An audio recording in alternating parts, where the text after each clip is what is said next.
ರಾಷ್ಟ್ರ ಮಟ್ಟದಲ್ಲಿ ಅವರು ಗುರುತಿಸ್ಕೊಂಡಿದ್ದಾರೆ, ಒಂದು ಪ್ರಶಸ್ತಿಗಳೆಲ್ಲ ತಗೊಂಡಿದ್ದಾರೆ. ಅಂಥವ್ರ ಜೊತೆ ನಾನು ನಿಂತ್ಕೊಂಡು ಅವರು ನನ್ನ ಹುಟ್ಟುಹಬ್ಬ ಆಚರಿಸ್ತವ್ರೆ ಅಂದ್ರೆ ನನಗೆ ಹೆಮ್ಮೆ ಆಗಂತ ವಿಚಾರ.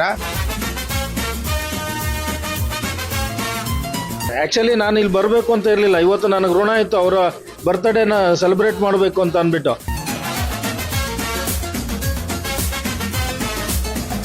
ಸಮಾಜ ಸೇವಕ ಬಿ ರಾಮಯ್ಯ ತನ್ನ ಹುಟ್ಟುಹಬ್ಬವನ್ನ ನೂರಾರು ಅಭಿಮಾನಿಗಳ ಸಮ್ಮುಖದಲ್ಲಿ ಆಚರಣೆ ಮಾಡಿಕೊಂಡಿದ್ದಾರೆ. ಬಿ ರಾಮಯ್ಯ ಅವರ ಹುಟ್ಟುಹಬ್ಬಕ್ಕೆ ಉದ್ಯಮಿಗಳು, ಕನ್ನಡ ಪರ ಸಂಘಟನೆಗಳು, ಅಭಿಮಾನಿಗಳು ಹಾಗೂ ಸ್ನೇಹಿತರು ನೂರಾರು ಸಂಖ್ಯೆಯಲ್ಲಿ ಆಗಮಿಸಿ ಶುಭ ಕೋರಿದ್ದಾರೆ. ನೆಲಮಂಗಲದ ಎಲ್ಲ ಮುಖಂಡರುಗಳು ಆಲ್ಮೋಸ್ಟ್ ಎಲ್ಲ ಬಂದಿದ್ದಾರೆ. ಆಮೇಲೆ ಅಕ್ಕ ನೆಲಮಂಗಲ ಇದು ದೊಡ್ಡಬಳ್ಳಾಪುರದವರು ಮತ್ತು ಮಾಗಡಿಯವರು ಅಷ್ಟು ಆ ಕಡೆಯಿಂದ ಬರಬೇಕಾಗಿ ಬಂದಿದ್ದಾರೆ. ಈಗ ನಮ್ಮ ನರಸಿಂಹಮೂರ್ತಣ್ಣ ಮತ್ತು ನಮ್ಮ ಕನ್ನಡ ಸೇನೆ ರಾಜ್ಯಾಧ್ಯಕ್ಷರಾದಂಥ ನಮ್ಮ ಕನ್ನಡ ನರಸಿಂಹಯ್ಯನವರು ಅವರು ಬಂದಿದ್ದಾರೆ. ಸರ್ ತುಂಬ ಖುಷಿ ಆಗ್ತಾ ಇದೆ. ಈಗ ಎಲ್ಲ ನಮ್ಮ ಇದ್ರ ಮಟ್ಟದಲ್ಲಿ, ಒಂದು ರಾಜ್ಯ ಮಟ್ಟದಲ್ಲಿ, ಒಂದು ರಾಷ್ಟ್ರ ಮಟ್ಟದಲ್ಲಿ ಅವರು ಒಂದು ಗುರುತಿಸ್ಕೊಂಡಿದ್ದಾರೆ, ಒಂದು ಪ್ರಶಸ್ತಿಗಳೆಲ್ಲ ತಗೊಂಡಿದ್ದಾರೆ. ಅಂಥವ್ರ ಜೊತೆ ನಾನು ನಿಂತ್ಕೊಂಡು ಅವರು ನನ್ನ ಹುಟ್ಟುಹಬ್ಬ ಆಚರಿಸ್ತವ್ರೆ ಅಂದರೆ ನನಗೆ ಹೆಮ್ಮೆ ಆಗಂತ ವಿಚಾರ. ಹಾಗೂ ನಮ್ಮ ರಾಜ್ಯ ಅಧ್ಯಕ್ಷರಾದಂಥ ನಮ್ಮ ಕನ್ನಡ ಸೇನೆ ರಾಜ್ಯಾಧ್ಯಕ್ಷರು ನರಸಿಂಹಯ್ಯನವರು ಅವರು ಬಂದರೆ ಇನ್ನೂ ನನಗೆ ತುಂಬ ಖುಷಿಯಾಗಿದೆ. ಅಂದರೆ ನಮ್ಮ ತಾಲೂಕಿನ ಜನ ಎಲ್ಲ ನನಗೂ ಈ ಸರಿ ಬೇಡ, ಸಿಂಪಲ್ ಮಾಡ್ಕೊಳ್ಳೋಣಪ್ಪ ಬೇಡ ಅನ್ನೋದಕ್ಕೆ ನನ್ನ ಅಭಿಮಾನಿ ಅವರೇ ಆರಿಸಿ ಅವರೇ ಏನು ಬೇಕೋ ಎಲ್ಲ ಮಾಡಿ ಇಷ್ಟೆಲ್ಲ ಅವರೇ ಕಷ್ಟಪಟ್ಟು ಮಾಡಿದ್ದಾರೆ. ಅದಕ್ಕೆ ನಾನು ಅವ್ರಿಗೆ ಚಿರಋಣಿಯಾಗಿರ್ತೀನಿ.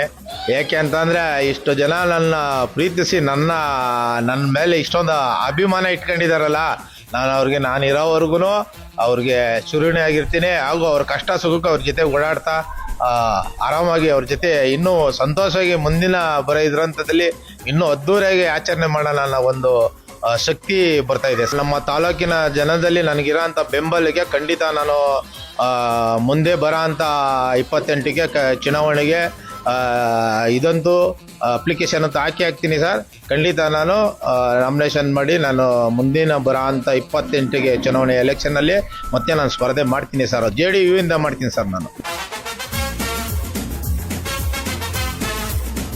ಈ ಹಿಂದೆ JDU ಪಕ್ಷದಿಂದ ನೆಲಮಂಗಲ ವಿಧಾನಸಭಾ ಕ್ಷೇತ್ರಕ್ಕೆ ಶಾಸಕ ಸ್ಥಾನದ ಆಕಾಂಕ್ಷಿಯಾಗಿದ್ದ ಬಿ ರಾಮಯ್ಯ ಕೆಲವಾರು ಕಾರಣಗಳಿಂದ ನಾಮಪತ್ರ ತಿರಸ್ಕಾರಗೊಂಡಿದ್ದು, ಮುಂಬರುವ 2028ಕ್ಕೆ ಮತ್ತೆ JDU ಪಕ್ಷದಿಂದ ಶಾಸಕ ಸ್ಥಾನದ ಆಕಾಂಕ್ಷಿಯಾಗಿ ಸ್ಪರ್ಧಿಸುವ ಇಚ್ಛೆಯನ್ನ ವ್ಯಕ್ತಪಡಿಸಿದ್ದಾರೆ.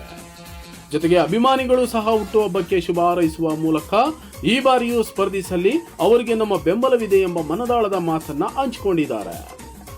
ನಮಸ್ಕಾರ, ನನ್ನ ಹೆಸರು ನರಸಿಂಹಮೂರ್ತಿ ಅಂತ. ಟೆಲಿಕಾಂ ಎಂಪ್ಲಾಯೀಸ್ ಹೌಸಿಂಗ್ ವೆಲ್ಫೇರ್ ಟ್ರಸ್ಟ್ನ ಪ್ರೆಸಿಡೆಂಟ್ ಆಗಿ ನಾನು ಕಾರ್ಯನಿರ್ವಹಿಸ್ತಾ ಇದ್ದೀನಿ. ಇವತ್ತು ನನಗೆ ಭಾಳ ಸಂತೋಷದ ದಿನ. ಯಾಕೆ ಅಂತ ಅಂದರೆ ರಾಮಯ್ಯರದು ಇವತ್ತು ಹುಟ್ಟಿದ ಹಬ್ಬ. ನಮ್ಮ ಒಂದು ಸಂಸ್ಥೆಯಿಂದ ಅವ್ರಿಗೆ ಒಳ್ಳೆಯದಾಗಲಿ, ಆದಷ್ಟು ಬೇಗ ಅವರು MLA ಆಗಲಿ, 28ಕ್ಕೆ ಸ್ಪರ್ಧೆ ಮಾಡಲಿ, ನಮ್ಮ ಸಪೋರ್ಟು ಕೂಡ ಇದೆ. ಇವತ್ತು ಒಂದು ಜನಸಾಗರ ಹೇಳಬೇಕು ಅಂದರೆ ತುಂಬ ಹರಿದು ಬರ್ತಾ ಇದೆ. ನಾನು ನೋಡ್ದಂಗೆ ಬರ್ತಲೇ ಇದ್ದಾರೆ. ಆ್ಯಕ್ಚುಲಿ ನಾನು ಇಲ್ಲಿ ಬರಬೇಕು ಅಂತ ಇರಲಿಲ್ಲ. ಇವತ್ತು ನನಗೆ ಋಣ ಇತ್ತು ಅವರ ಬರ್ತ್ಡೇನ ಸೆಲೆಬ್ರೇಟ್ ಮಾಡಬೇಕು ಅಂತ ಅಂದ್ಬಿಟ್ಟು. ನಾನು ಎಲ್ಲೋ ಮಾಗಡಿಲಿ ನಮ್ಮದು ಸಂಸ್ಥೆದು ಒಂದು ರಿಜಿಸ್ಟ್ರೇಷನ್ ಇತ್ತು, ಮುಗಿಸ್ಕೊಂಡು ಬರಬೇಕಾದ್ರೆ ನನಗೆ ಹೇಳಿದ್ರು, ಇಲ್ಲ ರಾಮಯ್ಯರದು ಇವತ್ತು ಬರ್ತ್ಡೇ ಅಂತ. ಸರ್ ನಾನು ವಿಶ್ ಮಾಡೋಕ್ಕೆ ಅಂತ ಫೋನ್ ಮಾಡಿದೆ. ಇಲ್ಲ ಸರ್ ನೀವು ಬರಲೇಬೇಕು ಅಂತ ಹೇಳಿದ್ರು. ಹಾಗಾಗಿ ಇವತ್ತು ನಾನು ಬಂದು ಇದು ವಾತಾವರಣ ಎಲ್ಲ ನೋಡಿದ್ಮೇಲೆ ಭಾಳ ಖುಷಿ ಆಯಿತು. ಅವರ ಒಂದು ಒಳ್ಳೆ ವ್ಯಕ್ತಿತ್ವ ಇರೋದ್ರಿಂದ ಇಷ್ಟು ಜನಗಳನ್ನ ಸೇರಿದ್ದಾರೆ. ಇಂಥ ವ್ಯಕ್ತಿ MLA ಆದರೆ 10 ಜನಕ್ಕೆ, 100 ಜನಕ್ಕೆ, 1000 ಜನಕ್ಕೆ ಅವರು ಅನುಕೂಲ ಮಾಡಿಕೊಡ್ತಾರೆ ಅನ್ನೋದು ಒಂದು ಕಾನ್ಫಿಡೆನ್ಸು ನಮಗೂ ಇದೆ. ಹಾಗಾಗಿ ಏನು ನಮ್ಮ telecom employees housing welfare trust ಇಂದ ನಮ್ಮ ಒಂದು ಸಂಸ್ಥೆಯಿಂದ ನಾವು ಸಾಧ್ಯವಾದಷ್ಟು ಮಟ್ಟಿಗೆ ಅವರ ಜೊತೆಲಿ ಬೆಂಬಲವಾಗಿ ನಿಲ್ತೀವಿ. ನೆಕ್ಸ್ಟ್ ಅವರು MLA ಆಗಲಿ ಅಂತ ನಾವು ಆಶಿಸ್ತೀವಿ ಸರ್.